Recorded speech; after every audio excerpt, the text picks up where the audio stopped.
আসসালামু আলাইকুম। নমস্কাৰ বন্ধুসকল, আপোনালোক সকলোলৈ ঈদ উল ফিতৰৰ আন্তৰিক শুভেচ্ছা জ্ঞাপন কৰিলোঁ।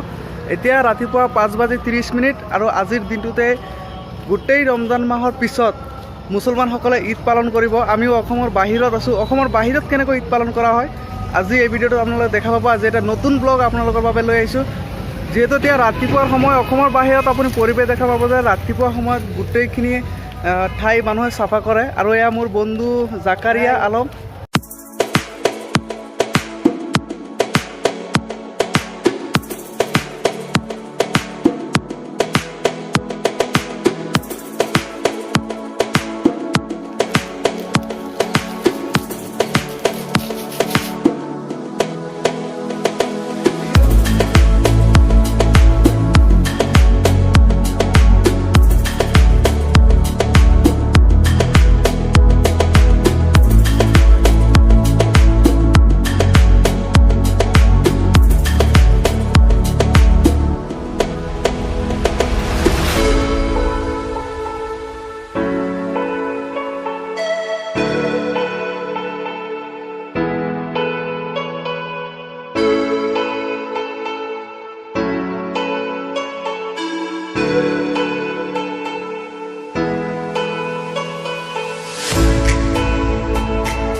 প্ৰত্যেক বছৰৰ দৰে মোৰ কিছুমান বন্ধু আছে নেপালৰ পৰা।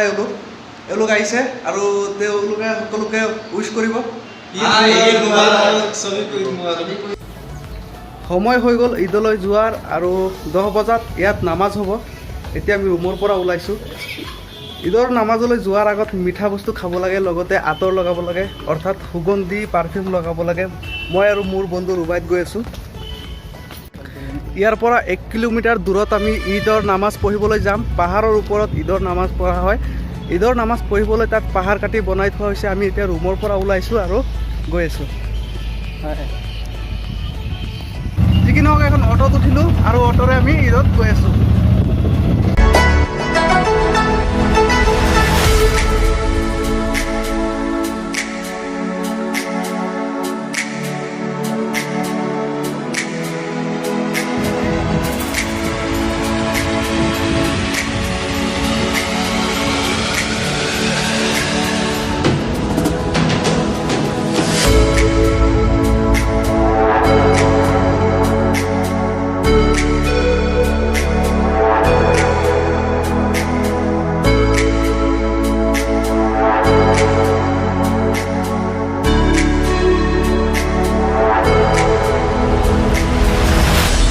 নামাজ পঢ়িলোঁ, ৰুমত আহিলোঁ, অলপ আৰাম কৰিলোঁ, তাৰপিছত খোৱা বোৱা কৰিলোঁ। আমাৰ ঈদ ভালেই গ'ল। আপোনালোকৰ ঈদ কেনেকৈ পাৰ হ'ল কমেণ্ট কৰি জনাওক, লগতে ভিডিঅ'টো লাইক কৰক। আৰু যদিহে আপুনি আমাৰ ফেচবুক পেজত নতুন, আমাৰ ফেচবুক পেজটো ফ'ল' কৰক। আকৌ লগ পাম এটা নতুন ভিডিঅ'ত। আজিলৈ ধন্যবাদ বন্ধুসকল। খুদা হাফিজ। জয় আই অসম।